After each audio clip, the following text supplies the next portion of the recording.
Bonjour à toutes et à tous, bienvenue dans ce nouvel épisode du Wake Up Cast, le podcast qui éveille l'engagement qui sommeille en vous. Mathéo et moi-même, nous vous proposons de prendre un petit déjeuner en compagnie d'une personne engagée et d'en découvrir un peu plus sur ce qu'elle est.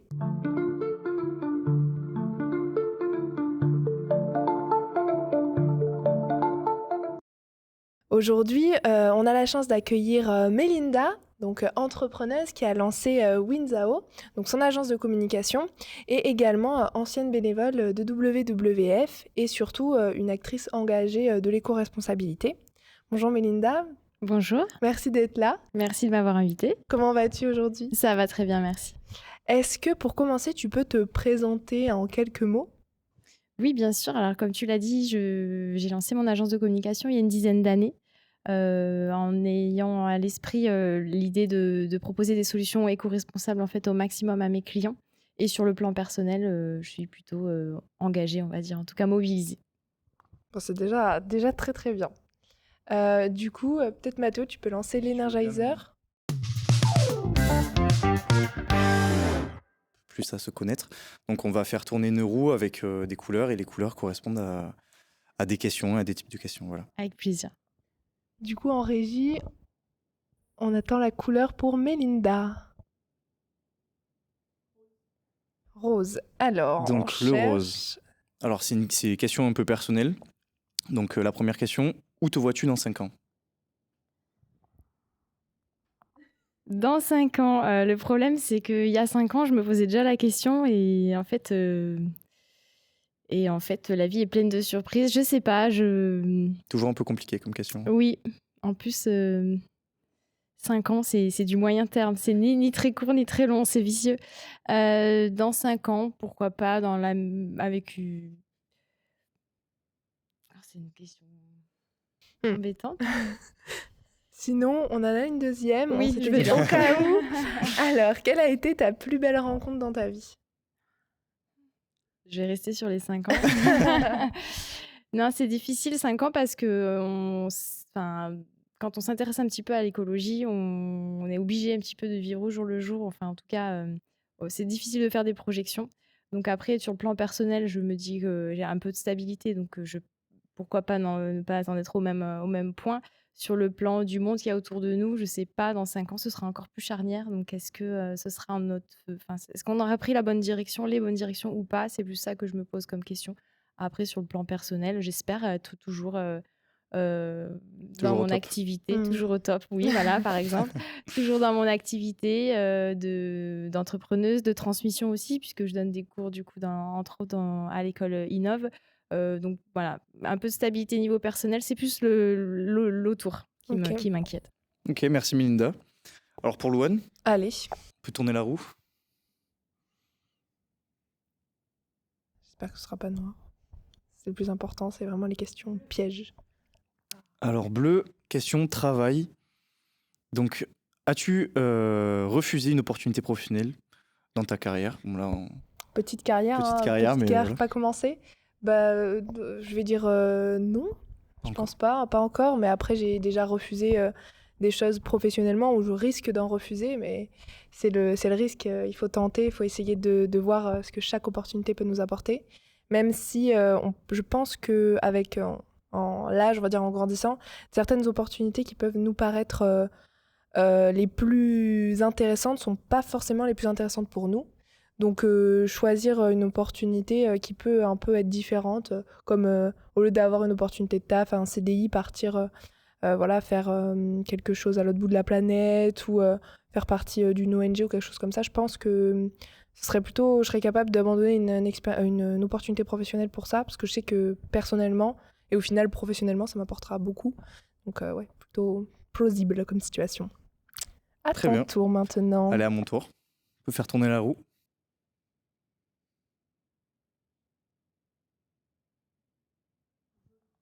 Ouh là là. Ah, question sport. Ça, c'était plus tourné pour Mélinda, mais bon.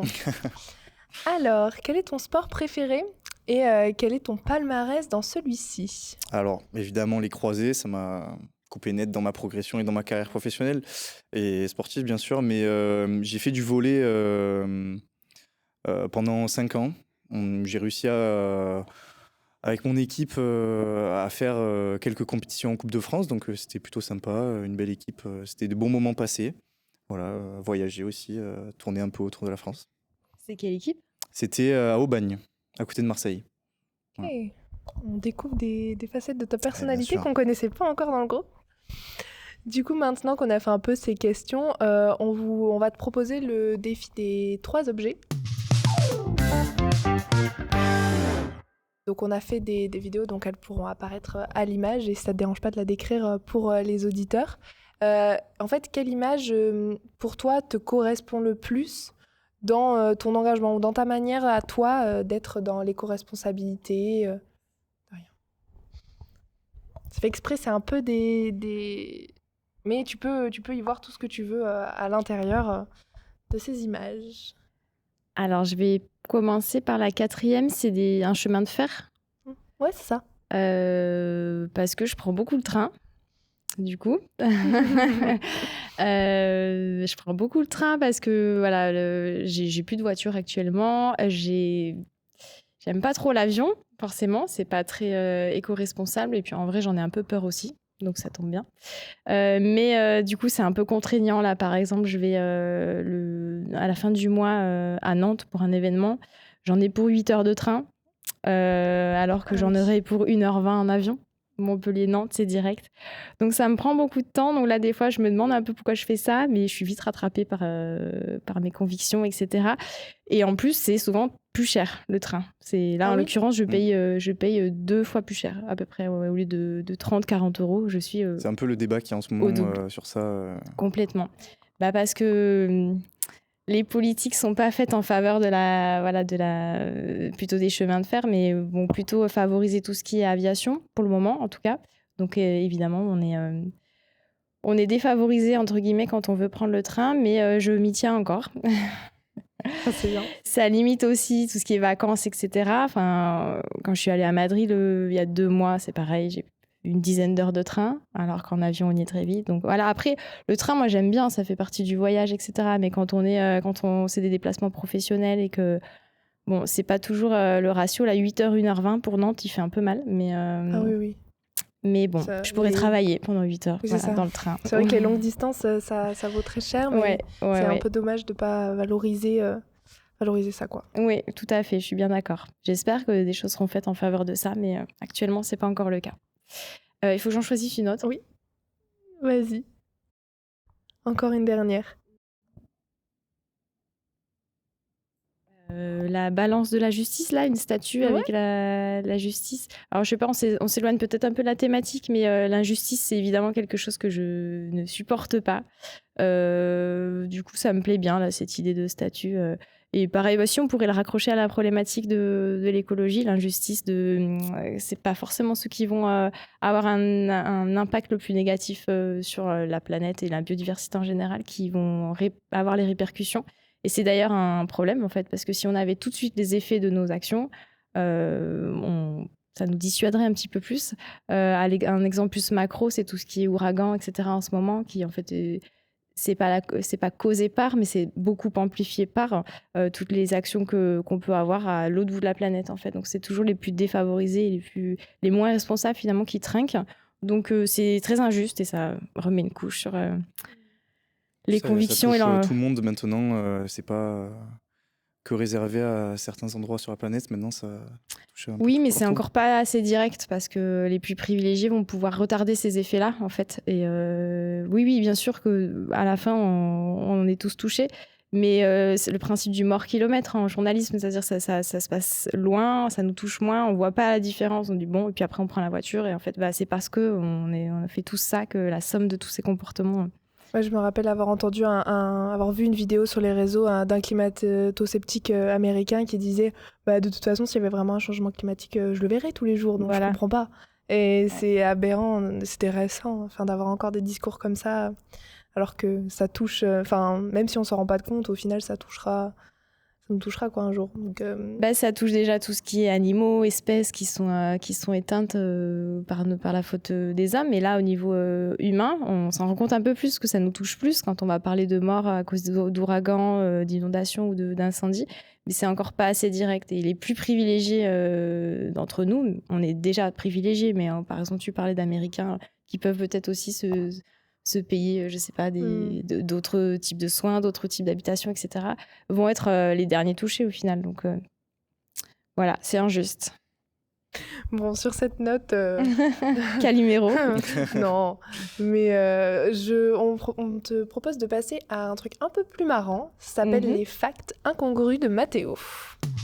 On a mené un peu une enquête sur toi et sur ce que tu as fait dans le passé, au niveau professionnel, etc. Très dur de trouver des informations d'ailleurs, très très dur. Mais on en a réussi à en trouver 3, on peut dire, où tu pourras développer si tu as envie, bien sûr. Donc, si je te mets une image. Donc, on est quelques années en arrière et tu es vendeuse au farineur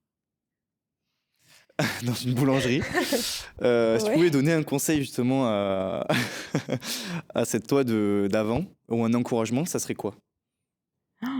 Oui. On a réussi à trouver, oui. Ouais, j'étais vendeuse en boulangerie pour payer mon permis.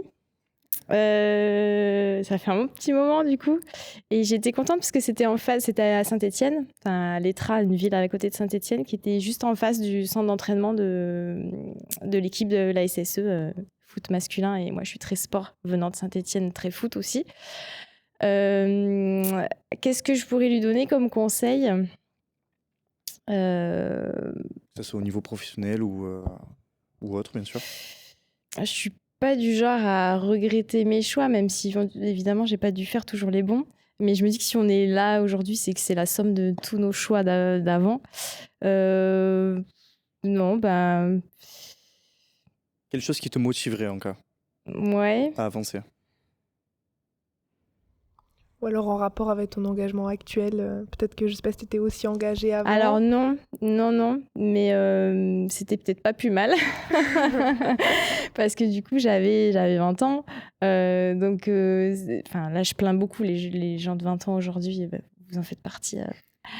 Parce que vous avez ce poids en plus que je n'avais pas à l'époque, même si d'autres de ma génération l'avaient, mais c'était moins généralisé. Peut-être ça, alors, oui, de se dire ouvre les yeux un peu plus tôt. Mais bon, d'un autre côté...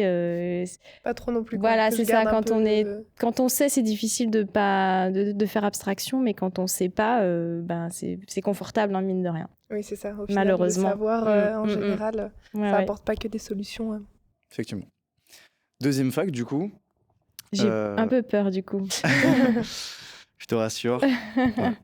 On l'a vu, tu as créé ton agence. As-tu eu des clients vraiment réfractaires quand tu leur proposais de l'éco-conception sur des supports de communication ou autre Alors, réfractaires, foncièrement non, parce qu'on est tous d'accord maintenant aujourd'hui pour dire qu'il faut faire un effort. Là où ça bloque, c'est quand c'est vraiment trop différent de ce qu'ils imaginaient, ou bien beaucoup plus cher. Et ça, on peut l'entendre. Forcément, on a tous des problématiques ou marketing ou financières, mais c'est vrai que des fois, ça les braque un petit peu d'entendre parler. de rajouter un prix Voilà, c'est ça. Je pense par exemple, à l'événementiel, parce que là, je travaille pas mal sur des événements, et malheureusement, l'usage unique, etc., c'est vraiment un gros problème. Mais c'est vrai que dès qu'on va passer sur des matériaux un peu plus responsables, dans l'immédiat, ça a un coût. Qui peut être absorbé, hein, donc à la fin, c'est pas forcément plus cher, mais sur l'enveloppe, sur le coût, ça peut être un peu plus coûteux. Donc c'est vrai que des fois, on revient un peu en arrière sur certains sujets. Oui, c'est ça. Enfin, nous, avec le festival, c'est vrai que le Wake Up Festival, on essaie de mettre en place des choses, mais quand on compare les budgets, c'est notre deuxième année, on n'a pas forcément, et c'est impressionnant des fois comment les prix s'envolent quand on essaie. Pourtant, on se dit, on fait un petit geste, et au final, il est déjà, lui, compliqué à mettre en place. C'est comme le train, c'est comme l'avion, hein, c'est plus cher d'être écolo en fait, hein, c'est plus compliqué, c'est plus cher dans l'immédiat, j'insiste, parce que des fois, ça ouvre vraiment des opportunités d'économie à moyen et long terme, mais des fois, c'est le budget court terme qui compte. On peut pas toujours, malheureusement. Ok, merci. Donc tu vois, ça va. Mais alors, est-ce que le meilleur est à venir ou... À voir.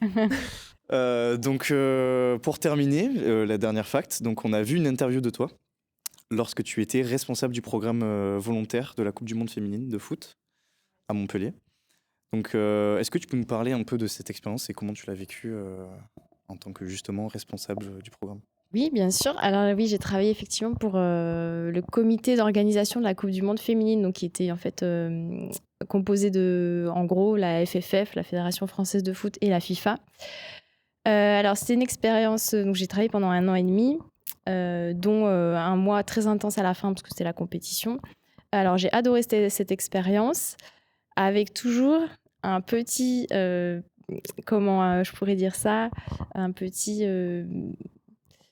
c'est une dissonance cognitive en fait, on appelle ça, c'est-à-dire que je travaillais pour la FIFA quand même, pas terrible quoi. Ah, ok. Voilà, donc en fait j'ai décidé pas de me choisir mais de me dire bon allez c'est comme une opportunité. Mais voilà, l'employeur n'était pas forcément toujours en accord avec les valeurs que je peux défendre au quotidien. Après, ma mission sur cet événement n'était pas à proprement dit la promotion de l'événement, etc. C'était plus le côté humain, parce que j'avais en charge du coup le recrutement, la formation et le management des volontaires sur place. Donc j'avais à peu près 250-300 volontaires. Donc en fait, j'ai fait de l'humain vraiment de A à Z. J'ai organisé aussi leurs événements de cohésion, etc. Donc en fait, j'ai été vite rattrapée par le côté humain, bienveillant. Et du coup, j'étais dans une équipe, évidemment, qui, eux, étaient plus sur l'organisation des matchs en tant que tels, sur tous les aspects qu'il peut y avoir. On était vraiment une grosse équipe. Et je sais que j'ai pas du tout vécu la même compétition qu'eux, parce qu'ils étaient très tournés, du coup, département marketing, département billetterie, département Ça logistique. doit fuser, je pense, pour eux. À quel- Ça doit fuser pour eux entre les matchs, le marketing aussi. Oui, alors nous aussi ça fusait parce que 300 personnes à gérer sur 1 heure et Et ça demie, fait beaucoup. c'était sport, mais c'était pas du tout la même compétence. Vraiment, nous on a fait de l'humain. J'étais pas tout seul, on était deux. On a fait de l'humain. Contrairement, on n'a pas fait de la promotion pure et dure en fait. Donc ça m'a quand même réconciliée. Et puis évidemment, j'ai fait plein de rencontres et d'opportunités professionnelles. Là-dessus, c'est une très chouette expérience que j'ai menée en parallèle de mes autres clients aussi. Donc, Ah oui, c'était ok. vraiment très sport. Mais c'était chouette. Là, c'était de l'événementiel vraiment à grande échelle. Donc, très chouette. Tu vois, on n'a pas réussi à trouver grand-chose. C'est assez compliqué de fouiller. Mais voilà, merci en tout cas pour la réponse. Avec plaisir. Donc du coup, en fait, à ce que j'ai compris, grâce aux recherches de Mathéo, en fait, t'as pas que un engagement, t'as un engagement global. T'es quand même une personne engagée de manière générale dans tout ce que tu fais, que ce soit personnellement ou sur plein de sujets. Du coup, on avait quelques questions autour de ton engagement à toi. Qu'est-ce qui a fait, en fait, qui a été l'élément déclencheur que tu t'es engagé pas pour l'écologie, parce qu'aujourd'hui on est là pour parler de ça, mais même si tu veux parler d'autres choses, n'hésite pas. Alors, c'est vrai qu'on me pose souvent la question. J'ai pas vraiment eu de déclencheur. Ça a été un peu progressif. Enfin, ça a été quand même sur quelques années, mais je dirais que maintenant, il y a une petite dizaine d'années, une prise de conscience, des lectures. Et puis, voilà, comme je disais tout à l'heure, une fois que je sais, je peux plus faire l'autruche, en fait. Ça marcherait un temps, mais moi, je sais pas faire ça. Et du coup, un petit changement de comportement par-ci, par-là, etc. Et puis après, de plus en plus d'intérêt. Et ça a été vraiment progressif, tout ce que j'ai pu mettre en place. Dès que j'ai eu un peu de temps, je me suis aussi engagée, donc plus à titre perso, mais plutôt dans des associations à divers niveaux, hein, sans être trop dans des actions activistes ou etc. Et puis en fait, c'est mon cheminement, chacun son cheminement, et il n'y a aucun problème. Et moi, je sais que le changement, il a été plus durable comme ça. Parce que ceux qui veulent tout changer d'un coup, je ne sais pas si c'est tenable sur le long terme, en fait. Donc moi, ça a été pas à pas. Et c'est comme ça qu'aujourd'hui, c'est pas que des contraintes d'être engagée, en fait. Oui, au final, tu trouves ton compte en ayant petit à petit injecté des choses plus durables, plus éco-responsables dans ta vie. C'est ça. Mais même sans faire exprès, au final, ça a été un peu naturel. Donc, pour moi, c'est comme ça que c'est durable. Peut-être que pour d'autres, c'est autrement. Mais... Est-ce que tu as un exemple de quelque chose que tu as mis en place comme ça, de manière pas vraiment fait exprès, ou où tu t'es dit, ah bah ça, en fait, c'est une action éco-responsable? L'exemple, c'est peut-être l'alimentation, tout simplement. Jeune, effectivement, je mangeais comme un jeune, comme une jeune. McDo, etc. Voilà. Et en fait, prise de conscience, j'ai commencé par supprimer la viande, puis le poisson, puis les laitages, etc. etc. Puis, plus ou moins en parallèle, à consommer local. Après, j'avais aussi plus de possibilités financières, temporelles, etc., qui me permettaient de m'organiser autrement. Privilégier certains points de vente plutôt que d'autres, etc. Donc ça s'est pas fait d'un coup. J'ai pas dit allez d'un coup j'arrête tout. Ça s'est fait, je sais pas, sur 2-3 ans, quelque chose comme ça. Donc c'est peut-être ça, ouais, l'exemple le plus marquant. Et du coup, on a pu en discuter en off. Tu as été engagée dans une asso, mais c'est plus le cas apparemment. Est-ce que tu peux nous parler un peu de cette expérience et pourquoi tu l'es plus actuellement, des choses comme Alors ça? tu parles de quel asso? WWF ou sinon Montpellier Zéro Déchet. Oui, en fait, Montpellier Zéro Déchet, j'ai été effectivement vice-présidente dans le conseil d'administration, en tout cas. Ça commence à dater un petit peu.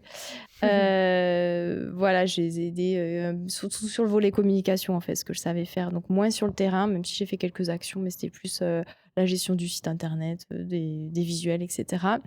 Et sur WWF, donc c'est une asso nationale évidemment, qui a des antennes un peu partout en France. Et l'antenne de Montpellier propose des actions terrain, style on va vérifier que les enseignes elles éteignent bien leur lumière la nuit, des choses comme ça. J'en ai fait quelques-unes, mais pas tant que ça. J'étais plus sur le niveau, pareil, graphisme en fait au national. À chaque fois qu'ils vont lancer des supports à destination des bénévoles ou des écoles, ils ont besoin de graphistes pour de la mise en page, etc. Et donc, j'ai participé à quelques plaquettes comme ça pour, je sais pas, pour illustrer la biodiversité. Donc, j'ai dessiné des ours polaires, des tortues marines, des choses comme ça. Et après, en fait, je suis encore en gros bénévole chez eux dans le sens où ils lancent des appels aux actions. Et si j'ai le temps, j'y réponds. Et des fois, on est plusieurs sur un document. Donc, on va se partager les dessins, des choses comme ça.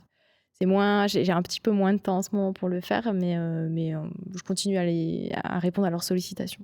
Je trouve ça génial de pouvoir mettre tes compétences vraiment en action pour aider la cause qui te tient à cœur, plutôt que souvent quand on entend être bénévole, avec les personnes avec qui j'ai pu parler, âgées ou qui ont notre âge, c'est directement être sur le terrain, promouvoir l'association, promouvoir ses idées, mais sur place avec les gens. Et je trouve que c'est cool de pouvoir parler d'une autre manière, en fait, d'être engagé par ses compétences. Je trouve ça cool. On peut être volontaire à tous les niveaux, en fait, selon ce qu'on sait faire, bien sûr. Ouais, c'est ça. WWF, ils sont très forts sur la communication, je trouve, avec des super belles campagnes, d'ailleurs. Ouais, c'est sûr qu'on peut, en fonction du temps qu'on a à apporter aussi, des fois, peut-être qu'on n'est pas dispo tous les lundis pendant 4 heures, on peut... Les assos, elles ont besoin même de comptables, de conduire des choses ou des gens d'un point A à un point B. Donc, il ne faut pas faut pas se dire être bénévole dans une asso écologique, c'est forcément faire des manifs ou des choses comme ça. Donc, clairement, il y a besoin à tous les niveaux. Ça, c'est ce qu'on aimerait bien un peu démocratiser comme idée par ce podcast. Et du coup, on a une autre question. Est-ce que tu aurais un conseil, du coup, pour les personnes qui voudraient s'engager dans une association, comme là, on a pu parler? Oui, après, ça dépend. Tu veux voir la suite de cet épisode? Rendez-vous le vendredi 16 mai et n'hésite pas à t'abonner pour avoir la notification. À bientôt!